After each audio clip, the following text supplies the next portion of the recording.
play an essential developing role.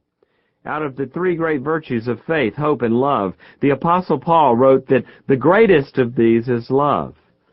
1 Corinthians 13:13. Most parents would say that they want their children to be loving.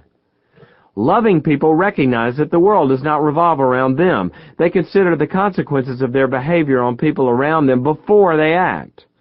In psychological terms, they are not, quote, egocentric, thinking that they are all that matters and that people around them exist only to meet their demands and needs. But sometimes the most loving parents end up with the most selfish children. How can that be? We have all heard people say things like, you know how Susan is, she only thinks of herself. And many times Susan comes from a nice family. But Susan's parents did not set boundaries that required her to respect the feelings of others. This lack of boundaries led to egocentrism, which affected Susan's ability to love. Having no boundaries in childhood can also lead to impulse problems, addictions, or irresponsibility, which is always unloving. Loving people respect the boundaries of others. Have you ever been in a relationship with a person who could not hear the word no? How did you feel? Typically, one feels controlled, manipulated, and resentful instead of respected and loved. A controlling person steps over the line and tries to possess the other. This does not feel very loving, no matter how much the offender says he cares. Loving people are able to control their impulses. Many alcoholics, for example, have great love for their families. Their drinking greatly troubles them, and they feel horrendous guilt. But they still drink, and although they love, the effects of their lack of ability to say no to alcohol ends up destroying the relationships they care about. A lack of boundaries keeps these behaviors going. Another aspect of mature character is responsibility. Many things come to mind, such as duty or obligations, reliability and dependability, or just getting the job done.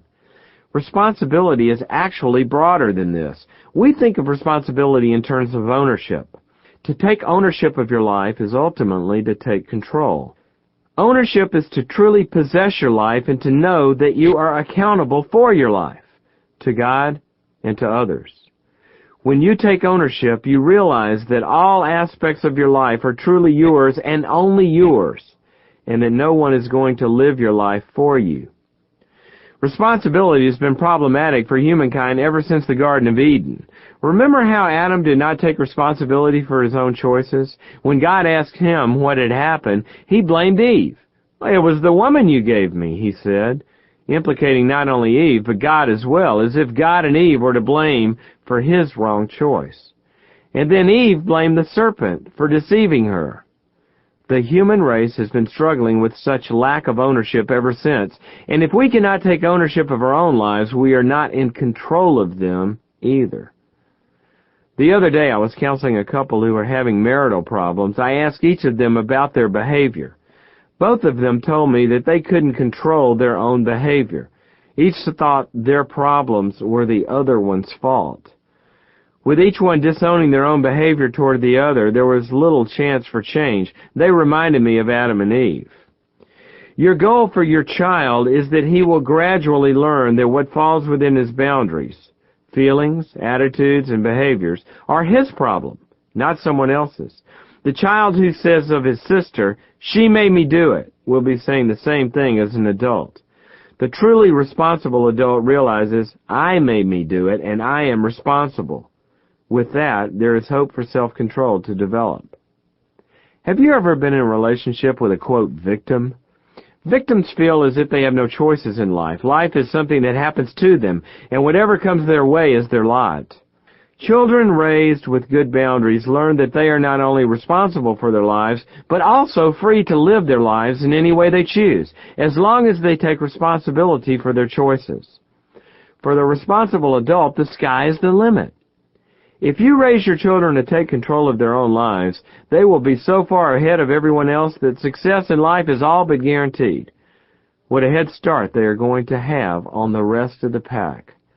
A normal part of human behavior is to initiate things. Being created in the image of God is being created with the ability to begin something. Often, a problem with initiating things is a boundary problem. A child needs to be required to initiate, an important aspect of boundary training. Several years ago, I was talking with a friend of mine who has a 10-year-old son. While we were talking, Davy came in several times complaining of, quote, nothing to do, wanting his mom to design playtime for him. Knowing that he had all the resources he needed, she looked at him and said, Davy, you are responsible for your own fun. Not long after that, he found a friend to come over and play. I recently ran into this mother and we were catching up on each other's lives. She reported on all the interesting things that Davy was doing now in his last year of college. Inside, I thought, he is still taking responsibility for his own fun. Have you ever run into a person you haven't seen in some time and her life is much better than it was before, and you walked away with a certain warm feeling of appreciation for what this person had accomplished? Few things inspire us like a story of a person's growing and overcoming some difficult obstacle, especially in our own character. We love to see people change and grow, becoming something that they were not, or becoming more of what they were. The ability to grow also is a character issue. Good parenting can help a child develop character that faces the obstacles of life with an orientation towards growth. It includes developing abilities and gaining knowledge, as well as facing negative things about oneself that need changing. To avoid wasting talent, parents need to require their children to do the changing, instead of trying to get reality to change.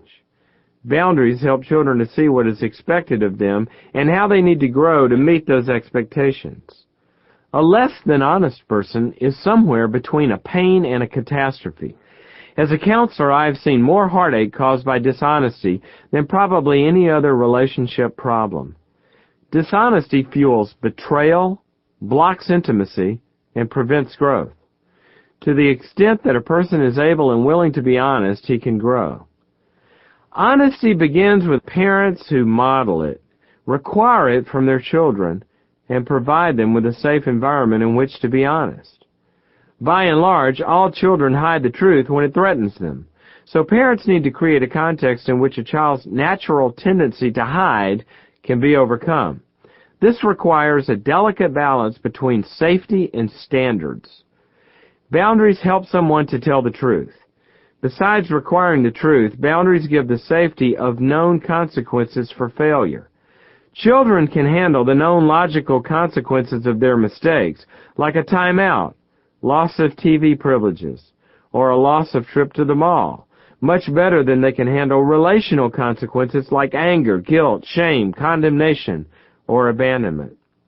Children hide from relational consequences more than the known logical consequences of their behavior.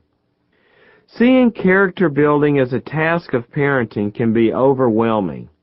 It is certainly easier to manage the moment or to do what comes naturally, but the need is greater and higher. As we said before, a child's character will determine much of the course his life takes. But to develop a child of good character, we have to be parents of good character. To develop boundaries in our children, we have to have boundaries. And that's the subject of our next chapter. Kids need parents with boundaries. I first heard the words problem child when I was in grade school. I overheard two teachers talking about Wayne, a classmate of mine. I had heard Wayne was a problem child even before he came to my classroom, one teacher said to her colleague. Because I knew Wayne, the phrase made sense to me. Although I liked him, he had always seemed out of control. He was disruptive, pushy, intrusive, and sassy with teachers. I didn't think much about why he was that way until I visited his home one Saturday. Wayne's parents were nice, but they provided very little structure for their son. For example, he and I got too loud while bouncing basketballs in the living room. We did it a long time before anyone said anything. Then his mom came in and said with a pleading smile, "Wayne, dear, I hate to interrupt your fun, but would it be too much trouble to play somewhere else?" He smarted off to her, and we continued. After a while, his dad entered the room and blew up at us. "Hey, you guys, how many times do I have to keep telling you to knock it off?" So we left and continued the dribbling upstairs in Wayne's bedroom, where all those downstairs were driven even more insane. Wayne had the run of the house. Problem kids don't evolve in a vacuum. Every problem child generally has a problem context, and kids with healthy limits don't grow them out of thin air. Although by nature we resist limits from birth, we have a lot of help, either developing boundaries or not developing them. Whenever you begin to look at where boundary conflicts and development problems come from, look to the rock from which you were cut and to the quarry from which you were hewn. Isaiah 51:1. As both Christians and psychologists, we live in two different environments. The religious world sometimes blames problems on the child, saying that it's all in Susie's sinful nature. The counseling world sometimes blames the parents, placing all out-of-control behaviors on what happened to Susie as a child. In each case, there's a clear good guy and there's a clear bad guy. Neither of these views is completely accurate. Actually, the news is worse than that. Who we are today is essentially the result of two forces, our environment and our responses to it. Our parenting, significant relationships, and circumstances powerfully shape our character and attitudes. But how we react to our significant relationships and circumstances, whether defensively or responsibly, also influences what kind of person we become. You may have a child with boundary difficulties, or you may simply want to help your child become a responsible, honest person. Either way, this is not intended to make you feel guilty. Rather, we want to set out the first and most important ingredient of helping children learn boundaries: a parent with boundaries. Your child is reacting to your parenting. Let's not ignore the reality that my friend Wayne had problems. And let's not ignore that these problems were Wayne's and that he needed to work on them. But there is another principle at work here. You need to interpret a child's behavior as a response to your own. This requires a shift in focus as we normally look at a person's actions in terms of his motives, needs, personality, and circumstances, not our own. As a rule, children don't know what they are doing.